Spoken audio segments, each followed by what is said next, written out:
আলাইকুম। সবাইকে শুভেচ্ছা জানিয়ে শুরু করছি ২১শে টেলিভিশনের নিয়মিত আয়োজন শিশু কিশোরদের সংবাদ ভিত্তিক অনুষ্ঠান মুক্ত খবরে। স্বাগত জানাচ্ছি আমি জান্নাতুল ফেরদৌস। মুক্ত খবর বাংলাদেশের শিশু কিশোরদের একমাত্র সংবাদ ভিত্তিক সাপ্তাহিক অনুষ্ঠান।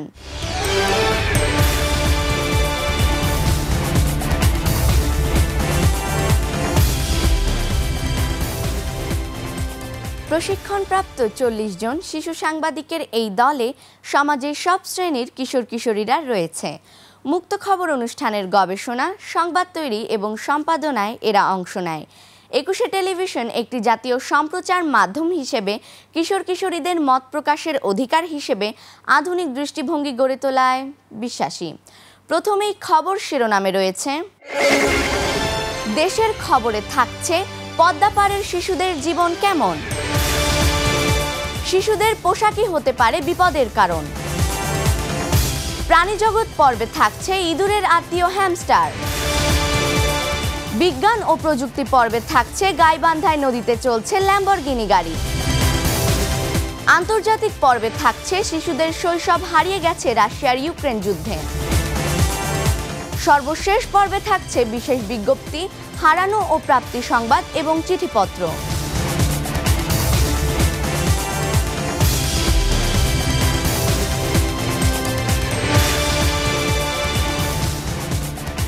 এবার বিস্তারিত। পদ্মা নদীর পাড়ে বসবাসরত শিশুদের জীবন যেন প্রকৃতির সাথে গাঁথা এক গল্প। নদী তাদের জীবনের কেন্দ্রবিন্দু। সকালবেলা ঘুম ভাঙে নদীর গর্জনে, আবার সন্ধ্যাবেলা মায়ের সঙ্গে কলস ভরে ফিরতে হয় নদীর পাড় থেকে। শহরের ছেলেমেয়েদের মতো খেলনা না থাকলেও তাদের নিজেদের বানানো খেলনায় থাকে এরকম মজা। বিস্তারিত রিপোর্ট করছে নুসরাত জাহান অর্ষা। বাংলাদেশের অন্যতম প্রধান নদী পদ্মার পাড় জুড়ে গড়ে উঠেছে অগণিত জনপদ। এসব জনপদে যারা বাস করে তাদের মধ্যে সবচেয়ে অবহেলিত আর সংগ্রামী হলো এখানকার শিশুরা। পদ্মার পাড়ের শিশুরা অনেক সময় জন্ম থেকে নদীর রূপ দেখতে দেখতে বড় হয়। কখনো ঘরবাড়ি ভেঙে নেয় নদী, কখনো বন্যায় ভেসে যায় শস্যক্ষেত এবং সবকিছু। তবু এসবের মাঝে ফুটে ওঠে পদ্মার পাড়ের শিশুদের মুখে অতুলনীয় হাসি। শিক্ষা পদ্মা পাড়ের অনেক শিশুর কাছে এখনও অধরা স্বপ্ন। যদিও কিছু জায়গায় প্রাথমিক বিদ্যালয় রয়েছে, তবুও দারিদ্র্য আর জীবিকার টানাপোড়েনে অনেকেই নিয়মিত স্কুলে যেতে পারে না। কেউ কেউ বাবার সঙ্গে জীবিকা নির্বাহ করছে পদ্মা নদীর মাছ ধরে। তবে কিছু শিশুরা রয়েছে যারা সব প্রতিকূলতা উপেক্ষা করে প্রতিদিন স্কুলে যায়। তারা জানে শিক্ষায় পারে তাদের জীবন বদলে দিতে। পদ্মাপাড়ের শিশুরা জন্ম থেকেই নানা চ্যালেঞ্জের মুখোমুখি হয়, যেমন দারিদ্র্য, নদী ভাঙ্গন, খাদ্য ও স্বাস্থ্যসেবার অভাব। শীতকালে গরম কাপড় না থাকায় ঠান্ডায় কষ্ট পেতে হয়। তবুও এই শিশুরা স্বপ্ন দেখে। কেউ হতে চায় শিক্ষক, কেউ ডাক্তার, কেউ বা নদীর পাড়ের মানুষদের নিয়ে কাজ করতে চায়। তাদের চোখে দেখা যায় ভবিষ্যতের এক আলোকিত সমাজের স্বপ্ন, যেখানে তাদের কষ্ট থাকবে না, থাকবে না নদী ভাঙ্গনের ভয়। পদ্মা নদীর পাড়ে বেড়ে ওঠা শিশুদের জীবন কষ্টের, কিন্তু সেই কষ্টের মধ্যেই তারা জীবনকে ভালোবাসে।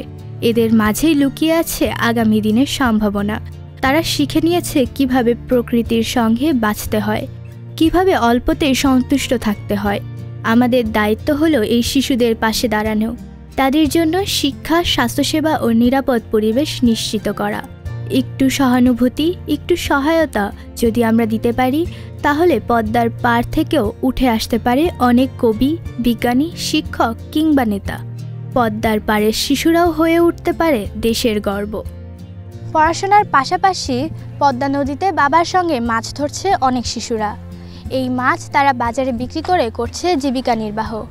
এভাবেই চলছে পদ্মার পাড়ের অনেক শিশুদের জীবন। নুসরাত জাহান অর্ষা, মুক্ত খবর, ২১শে টেলিভিশন, বন্দরখোলা, শিবচর। সস্তায় আমদানি করা বা খোলা বাজারে পাওয়া শিশুদের পোশাক বিপজ্জনক সুতা দিয়ে তৈরি হতে পারে, যা ত্বকের জ্বালা, অ্যালার্জি বা আরও গুরুতর স্বাস্থ্য সমস্যার কারণ হতে পারে। আমাদের শিশুদের জন্য আমরা যে পোশাক বেছে নিই তার কাপড় এবং রঙের সংমিশ্রণের দিকে মনোযোগ দেওয়া অত্যন্ত গুরুত্বপূর্ণ। বিস্তারিত থাকছে ওয়াসি সারোয়ার প্রাজ্ঞর ডেস্ক রিপোর্টে। নবজাতক থেকে 14 বছর বয়সী শিশুদের বাবা মা বা অভিভাবক হিসেবে তাদের নিরাপত্তা এবং সুস্থতা নিশ্চিত করা আমাদের আংশিক দায়িত্ব। একটি দিক যা অলক্ষিত থাকে তা হলো আমরা তাদের জন্য যে পোশাক কিনতে পছন্দ করি এগুলো বিপদ ডেকে আনতে পারে, যা খুব একটা গুরুত্বের সাথে নেওয়া হয় না। সস্তায় আমদানি করা বা খোলা বাজারে পাওয়া শিশুদের পোশাক বিপজ্জনক কাপড় দিয়ে তৈরি হতে পারে, যা ত্বকের জ্বালা, অ্যালার্জি বা আরও গুরুতর স্বাস্থ্য সমস্যার কারণ হতে পারে। শুরুতে নিরাপত্তার দায়িত্ব আংশিকভাবে বাবা মা এবং অভিভাবকদের নিতে হবে। কেনার সময় আমরা যদি এতটা বিষয় বিবেচনা নাও করি, তবুও নির্দিষ্ট কিছু কাপড়ের দাহ্যতা বোঝা ভালো। এমন পোশাক নির্বাচন করা অপরিহার্য যা অগ্নি নিরাপত্তা মান পূরণ করে এবং দ্রুত আগুন জ্বলতে বা ছড়িয়ে পড়ার সম্ভাবনা কম থাকে। আমাদের শিশুদের ক্ষেত্রে ছোট ছোট জিনিসগুলো গুরুত্বপূর্ণ। ছোট শিশুদের গিলে ফেলার স্বাভাবিক প্রবণতা থাকে বোতামগুলি। যদি খাওয়া হয় তাহলে শ্বাসরোধের ঝুঁকি তৈরি করতে পারে। আলগা সুতো সহজেই আঙ্গুল বা পায়ের আঙ্গুলে আটকে যেতে পারে, যার ফলে আঘাতের সৃষ্টি হতে পারে। পুঁতি, সুতো, টাই এবং সংযুক্তিযুক্ত নবজাতকের পোশাক কিনা এড়িয়ে চলাই ভালো। এই সাজসজ্জার উপাদানগুলি দেখতে সুন্দর হতে পারে, তবে আপনার শিশু যদি খুব ছোট হয় তবে এগুলি উল্লেখযোগ্য ঝুঁকি তৈরি করতে পারে। কিন্তু এর অর্থ এই নয় যে শিশুদের পোশাক কেনার নিয়ন্ত্রক সিল এবং সুরক্ষা মার্কার স্ক্যান করার মতো একটি উদ্বেগজনক কাজ হয়ে ওঠে। উল্লেখ করা হয়েছিল যে শুরুতে সুরক্ষার দায়িত্ব আংশিকভাবে বাবা মা এবং অভিভাবকদের, কারণ বাকি অর্ধেক দায়িত্ব আমরা যে ব্র্যান্ডগুলি থেকে কিনি তার উপর বর্তায়। আমরা যদি কেবল এমন ব্র্যান্ডগুলি বেছে নিই যা সুরক্ষার বিষয়ে যত্নশীল, তাহলে জীবন সহজ হয়ে ওঠে। ওয়াসি সারোয়ার প্রাজ্ঞ, মুক্ত খবর, ডেস্ক রিপোর্ট, 21 টেলিভিশন।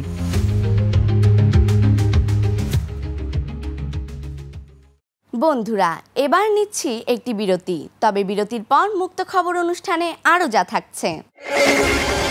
প্রাণীজগৎ পর্বে থাকছে ইঁদুরের আত্মীয় হ্যামস্টার। বিজ্ঞান ও প্রযুক্তি পর্বে থাকছে গাইবান্ধায় নদীতে চলছে ল্যাম্বরগিনি গাড়ি।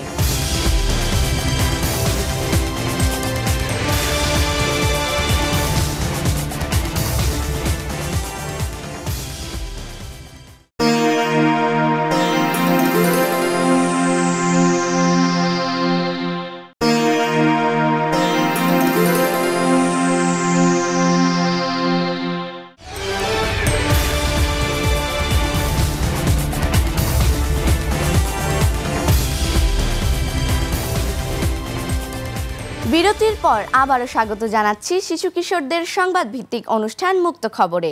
সাথে আছি আমি জান্নাতুল ফেরদৌস। আমাদের এবারের আয়োজন প্রাণী জগৎ।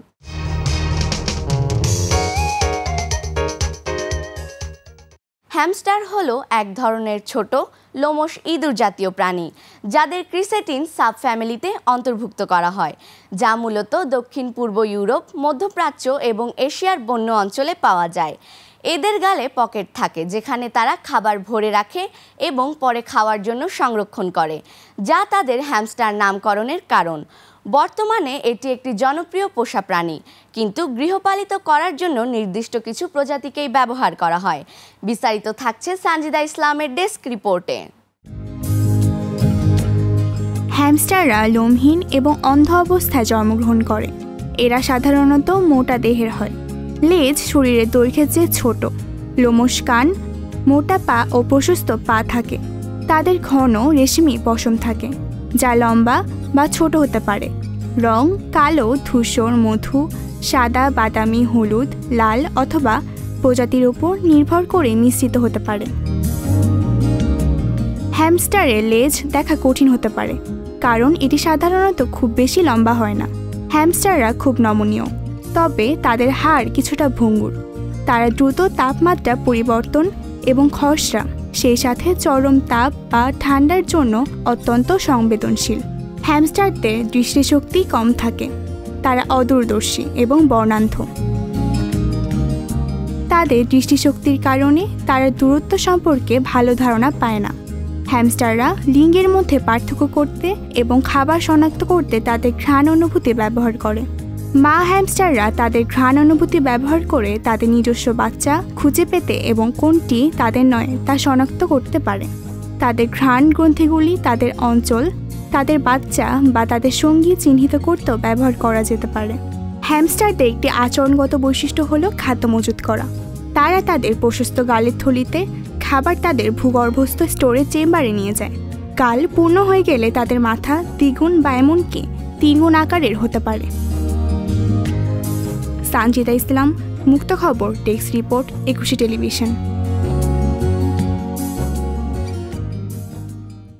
আমাদের এবারের আয়োজন বিজ্ঞান ও প্রযুক্তি।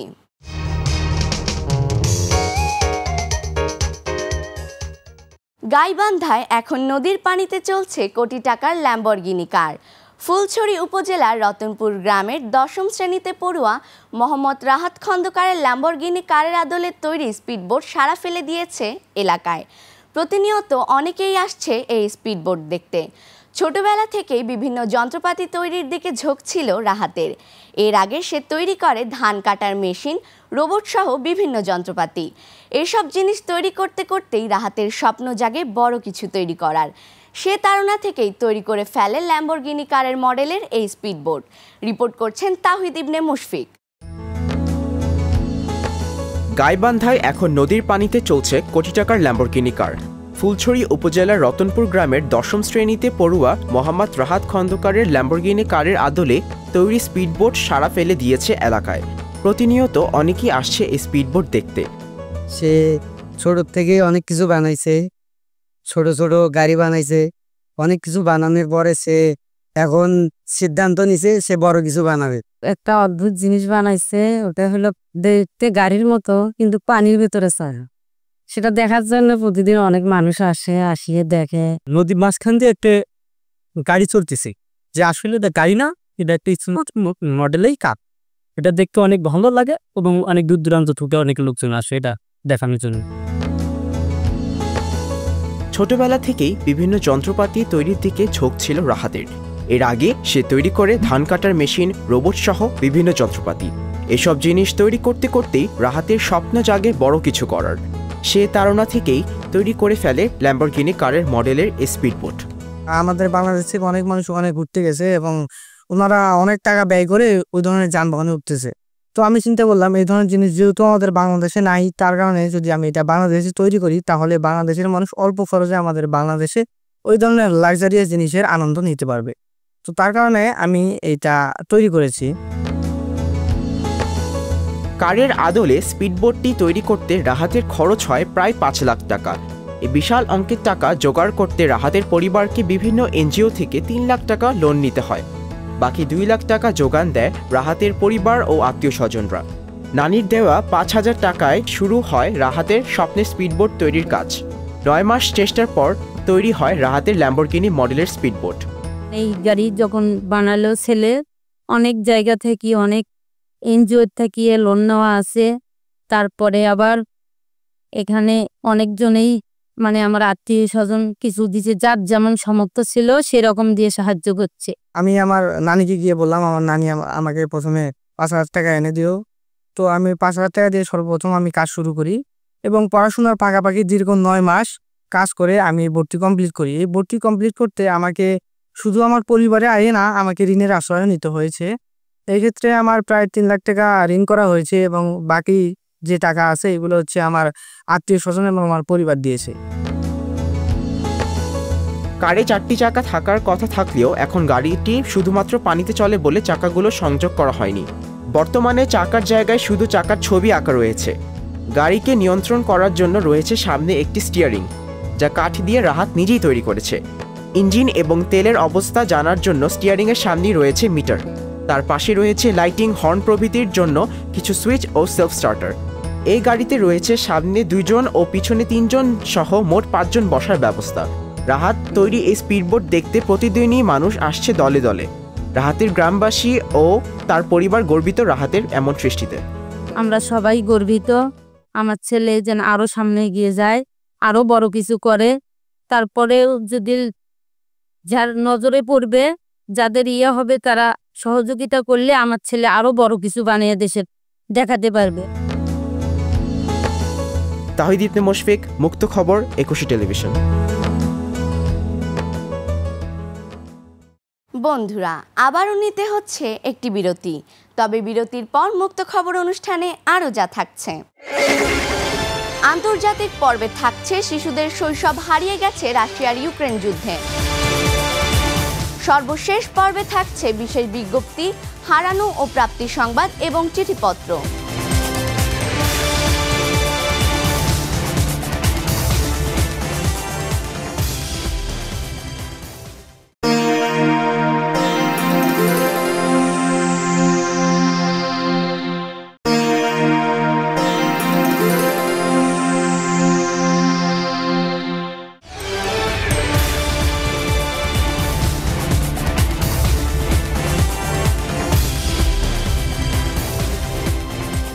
বিরতির পর আরও একবার স্বাগত জানাচ্ছি শিশু কিশোরদের সংবাদ ভিত্তিক অনুষ্ঠান মুক্ত খবরে।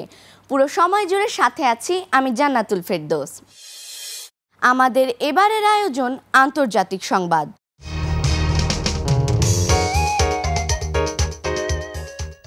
রাশিয়া ইউক্রেন যুদ্ধের অজানা এক যুদ্ধক্ষেত্র হল শিশু অপহরণ। এখন পর্যন্ত প্রায় 19,500 ইউক্রেনীয় শিশু জোরপূর্বক রাশিয়ায় নিয়ে যাওয়া হয়েছে। অনেককে দত্তক দেওয়া হয়েছে, অনেকেই পরিবারের খোঁজ পায় না। তারা শৈশব হারিয়েছে, পরিচয় হারিয়েছে, যুদ্ধের নির্মম শিকার হয়ে উঠেছে। বিস্তারিত থাকছে তাবাসসুম মালিহা মোহনার ডেস্ক রিপোর্টে। ইউক্রেন রাশিয়া যুদ্ধের মধ্যে সবচেয়ে মানবিক সংকটের একটি হল ইউক্রেনীয় শিশুদের অপহরণ। আন্তর্জাতিক মানবাধিকার সংস্থা এবং ইউক্রেনের সরকার জানিয়েছে, যুদ্ধ শুরু হওয়ার পর থেকে অন্তত 19,500-র বেশি শিশুকে জোরপূর্বক ইউক্রেন থেকে রাশিয়ায় স্থানান্তরিত করা হয়েছে। এই তথ্য জাতিসংঘ এবং ইউক্রেনের স্বাধীন তদন্ত সংস্থা রিপোর্টের মাধ্যমে নিশ্চিত হয়েছে। রাশিয়া এই অভিযোগ অস্বীকার করলেও ইউক্রেনের ফার্স্ট লেডি ওলেনা জেলেনস্কো এবং আন্তর্জাতিক মানবাধিকার সংস্থা এটিকে যুদ্ধাপরাধ হিসেবে বর্ণনা করেছেন। অপহৃত শিশুদের মধ্যে অনেককেই রাশিয়ান পরিবারে দত্তক দেওয়া হয়েছে, যাদের নিজস্ব পরিচয় ও মাতৃভাষা থেকে বিচ্ছিন্ন করা হয়েছে। অন্যদিকে অনেক শিশু সরকারি হেফাজতে রয়েছে, যেখানে তাদের পরিস্থিতি অনেক সময় দুরবস্থাজনক। ইউক্রেনের রাষ্ট্রপতি ভলোদিমির জেলেনস্কির এ বিষয়ে জানান, রাশিয়া ইউক্রেন যুদ্ধে অপহৃত শিশু, লক্ষ লক্ষ পুরুষ ও নারী সরাসরি প্রভাবিত হয়েছে। যুদ্ধের কারণে পরিবার বিচ্ছিন্ন হচ্ছে, হাজারো মানুষ বসতভূমি হারাচ্ছে এবং নিরাপত্তাহীনতায় জীবনযাপন করছে। জাতিসংঘের under secretary general rosemary DiCarlo এই বিষয়ে জানান, এই অপহরণগুলোকে আন্তর্জাতিক মানবাধিকার আইন ও শিশু অধিকার লঙ্ঘন হিসেবে আখ্যায়িত করা হয়েছে। ইউক্রেনের পক্ষ থেকে অনুরোধ করা হচ্ছে আন্তর্জাতিক আদালত সহ বিভিন্ন ফোরামে এই বিষয়টি দ্রুত গুরুত্বের সঙ্গে নেওয়া হোক এবং অপহৃত শিশুদের নিরাপদে ফিরিয়ে আনার ব্যবস্থা করা হোক। শিশুদের অপহরণ কেবল পরিবার থেকে বিচ্ছিন্ন করার বিষয় নয়, এটি তাদের শৈশব এবং ভবিষ্যতের উপর গভীর প্রভাব ফেলে। এই সংকটের দ্রুত সমাধান শুধু ইউক্রেনের চাহিদা নয়, এটি আন্তর্জাতিক মানবাধিকারের ন্যূনতম দাবি। কারণ প্রতিটি শিশু শুধু একটি নাম নয়, একটি জাতির আশা এবং আমাদের সম্মিলিত ভবিষ্যতের প্রতিচ্ছবি। তাবাসসুম মালিহা মোহনা, মুক্ত খবর, ডেস্ক রিপোর্ট, 21 টেলিভিশন। আমাদের এবারের আয়োজন হারানো ও প্রাপ্তি সংবাদ।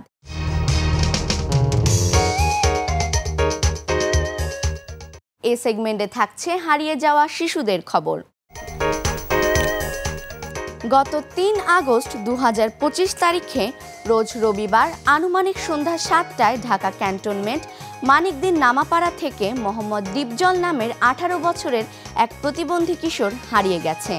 ছেলেটির গায়ের রং শ্যামলা, তার গায়ে পরনে ছিল নীল রঙের গেঞ্জি ও লুঙ্গি এবং গলায় একটি রূপার চেইন ছিল।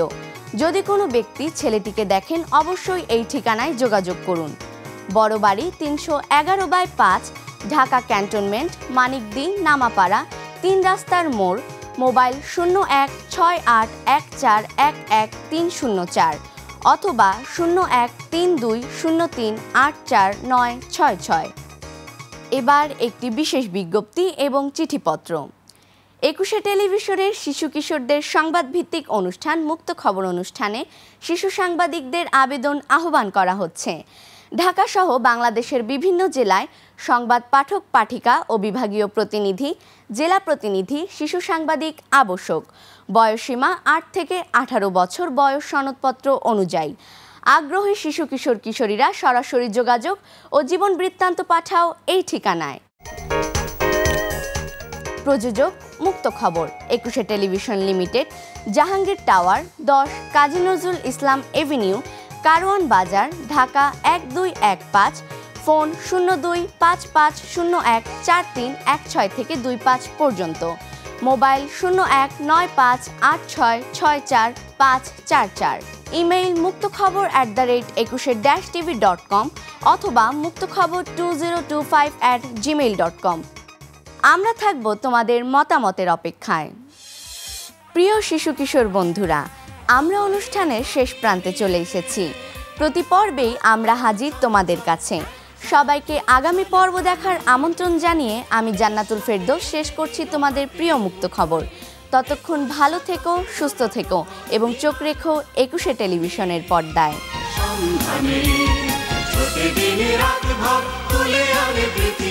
মুক্ত খবর, মুক্ত খবর, মুক্ত খবর।